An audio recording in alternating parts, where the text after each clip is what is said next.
जमानतर पर इन्हीं ढोल बाजों के साथ में अनिश्चितकालीन धरने पर बैठेंगे। ये हम लोग यहीं पर अपनी बात समाप्त करते हैं। जय भीम, नमो बुद्धाय, बहुत बहुत धन्यवाद।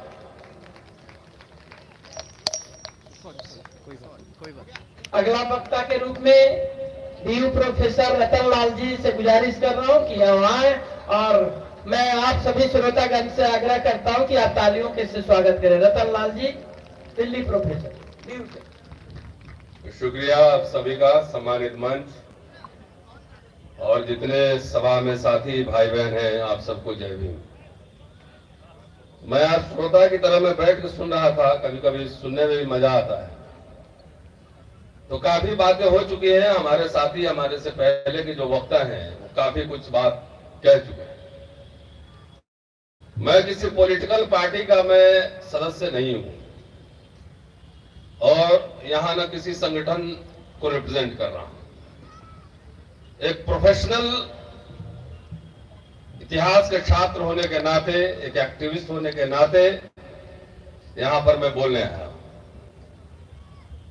और इतिहास में हम लोग पढ़ाते हैं कि रोल ऑफ इंडिविजुअल, एक व्यक्ति की भी भूमिका होती है। और इतिहास जो है बहुत ही गंभीर और गूढ़ विषय है। आपको लगता होगा कथा कहानी है, नहीं। एक उदाहरण देता हूं, उसके बाद बात आगे बढ़ाऊंगा।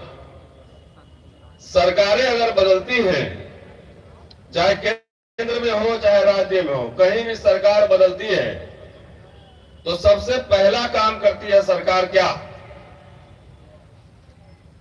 सबसे पहला काम करती है कि वो इतिहास का टेक्स्ट बुक बदल देती है। वो फिजिक्स और केमिस्ट्री नहीं बदलती, वो इतिहास का टेक्स्ट बुक बदलती है। इसलिए इतिहास ऐसा गंभीर विषय है, अगर पूरी जानकारी और समझ न हो तो उसमें हाथ ना डाले, अदरवाइज समाज को गुमराह करेंगे। और मैं बहुत गंभीरता से भारत के कोई भी बुद्धिजीवी हो, उनके साथ इस मुद्दे पर बहस के लिए तैयार हूं। मैं अर्थशास्त्र का छात्र नहीं हूं, इसलिए अर्थशास्त्र पर नहीं बोल सकता। मैं अंग्रेजी का छात्र नहीं हूं, मैं अंग्रेजी में नहीं बोल सकता। मैं इतिहास का छात्र हूं, इतिहास पर जरूर दावेदारी हमारी है। और देश जिस संकट से अभी गुजर रहा है, संविधान पे खतरा ही नहीं है। कल हमने देखा कि तमिलनाडु में बाबा साहब को भगवा कलर का सूट पहना दिया गया। संविधान पे खतरा नहीं है, ऑलरेडी उसका हिसाब किताब किया जा चुका है। ये आखिरी समय की हम लोग बातचीत कर रहे हैं और सिर्फ इशारा भर कर रहा हूं कि डॉक्टर अंबेडकर को पढ़े बगैर आधिकारिक रूप से टिप्पणी करना ठीक नहीं है, उससे समाज गुमराह होता है। अगर आज अंबेडकर, गांधी, जवाहरलाल नेहरू होते और जो हालात है, तो आज ये तीनों एक खेमे में होते और आरएसएस हिंदू ब्रिगेड के खिलाफ खड़े होते।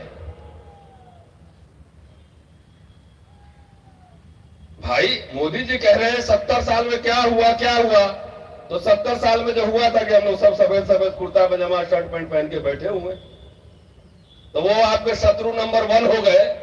और जो 70 साल में बना था उसको बेच के बर्बाद कर रहा है और आपकी कमर तोड़ रहा है, वो आपके शत्रु नंबर 1 नहीं है। इतिहास 24 कैरेट गोल्ड नहीं होता है, संभावनाओं का खेल होता है। मैं कोई कांग्रेस का प्रवक्ता नहीं हूं और न पार्टी से मेरा कोई संबंध है, लेकिन कॉन्स्टिट्यूएंट असेंबली में जाइए, और ये बात मैं आज नहीं बोलता, एक बड़ा मंच है, इस बड़ा मंच से जो है बगैर इतिहास के ज्ञान के इतिहास का ज्ञान दिया गया है, इसलिए वो कहना जरूरी मैं समझता हूं। बंगाल का जब पाकिस्तान विभाजन हो गया था तो डॉक्टर अंबेडकर की सदस्यता खत्म हो गई। वो फिर राज्यसभा में कैसे आए, कॉन्स्टिट्यूएंट असेंबली में कैसे आए? 1948 में जो भाषण उन्होंने दिया था लखनऊ में, क्या बोला था? यहां पृथक निर्वाचन हमें नहीं मिला, लेकिन इसमें कोई बहुत गंभीर बात नहीं है, किसी को भी नहीं मिला, हमें सब कुछ नहीं